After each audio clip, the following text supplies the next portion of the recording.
Good morning, everyone. Welcome to Treehouse at Home. I am so glad you are watching with us this morning. My name is Mrs. Catherine, and for this month of February, we are going to be learning about a word.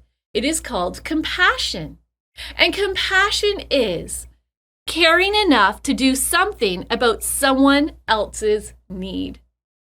Well, this month, we are going to be hearing about how Jesus showed compassion to other people, how he thought of other people's needs before his own, and what he did to help them.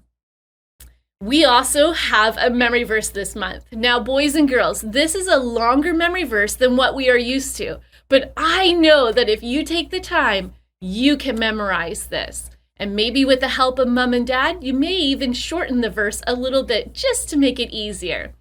Well, here is our memory verse. It is found in Micah chapter 6, verse 8. The Lord has shown you what is good. He has told you what he requires of you. You must act with justice. You must love to show mercy. And you must be humble as you live in the sight of your God. That is an excellent verse telling us how we can live for God. Well, boys and girls, I also just want to remind you that we have a YouTube channel. And by going to our website, you can find it. And there are more videos that you can watch there during the week. You can use them even as a devotional time in the evenings with moms and dads. All right, boys and girls, let's hear what our story is today.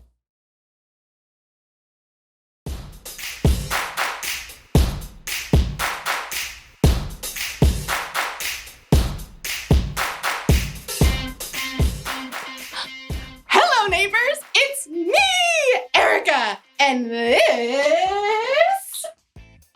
is my block. Okay, so I don't actually live here, but isn't this the coolest little town?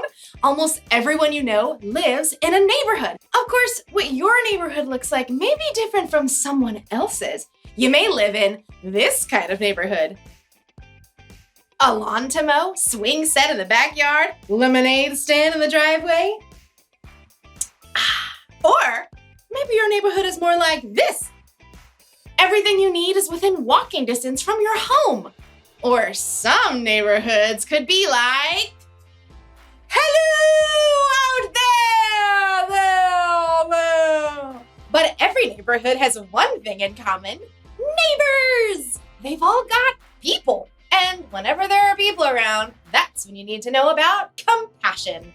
Compassion is caring enough to do something about someone else's need, because the people on your block have all kinds of needs.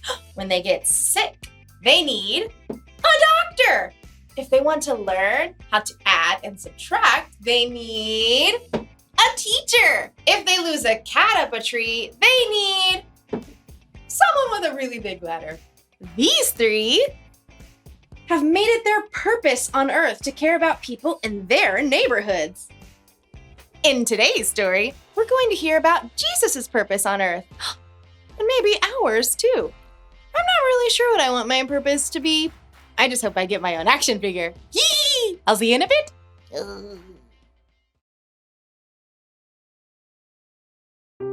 The Bible. It's 66 books of history, stories, letters, and poetry that fit together to form God's one big story.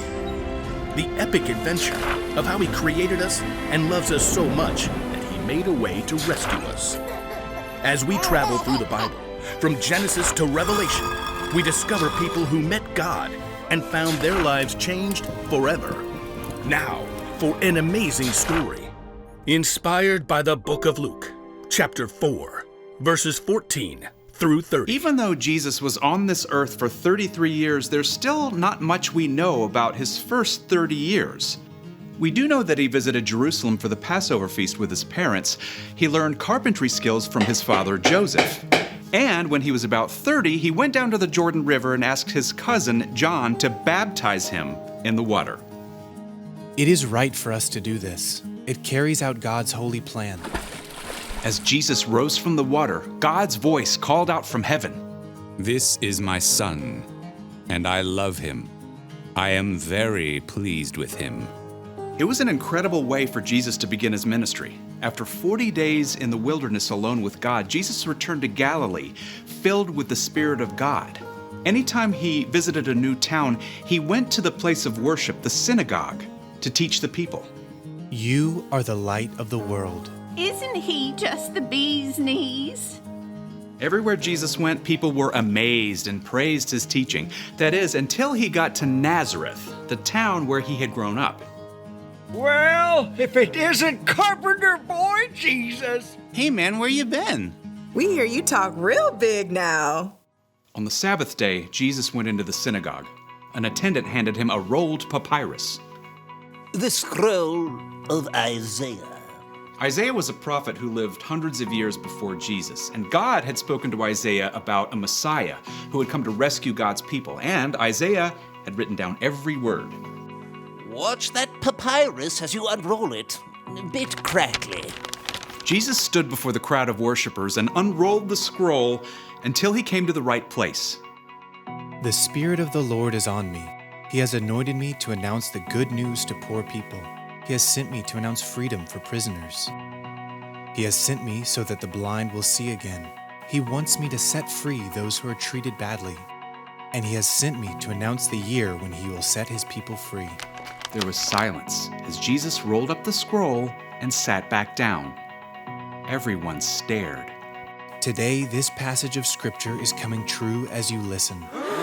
Jesus hadn't just read some dry, dusty, ancient words. Jesus had declared that he was God's Messiah, that he was there to announce good news and bring freedom to the poor, the hurting, and those who had been mistreated. But he's Joseph's son, isn't he? He can't be the Messiah.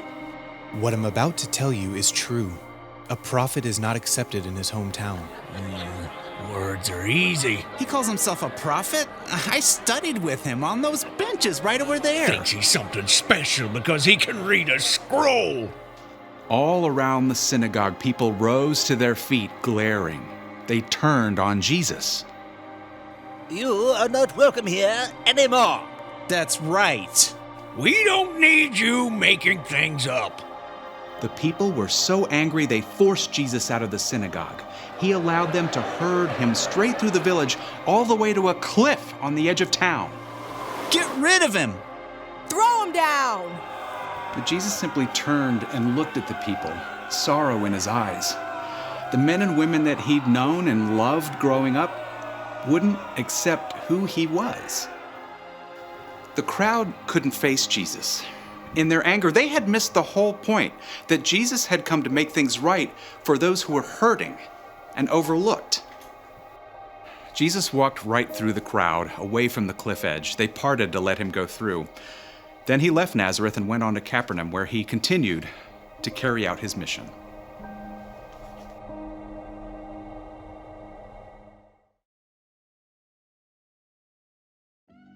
When Jesus was here, he had a mission to announce the good news to people who needed to hear it and to care about people who'd been treated badly or had been overlooked. He came to heal, to teach, and to rescue. That was his purpose. And Jesus fulfilled that purpose when he died on the cross for the sins of the whole world. That's how much compassion he has. That's how much he cares for us. So, if we're going to follow Jesus, that doesn't mean we literally have to walk where Jesus walked. But it does mean that we should have a similar purpose. We should care about others. Your purpose might be to heal. When someone isn't feeling well, maybe you can do something to help them feel better. Or when someone is having a hard time understanding something, you can help teach them. Or you can rescue someone from danger. You can be a hero. And guess what? You don't have to be a doctor or a teacher or a firefighter to care about others. You can care about the people on your block right now. You know how? You can lend a hand to someone who needs one. You can make somebody laugh. Or you can listen. Or you can just be there for someone who's all alone. Jesus cared so much for other people, and we should too. That's why the one thing to remember today is this. Following Jesus means caring about others. That's true in your neighborhood and in mine. I've got my own action figure. Spitting image! Close enough. I'll see you next time. Can you play me? Okay, thanks.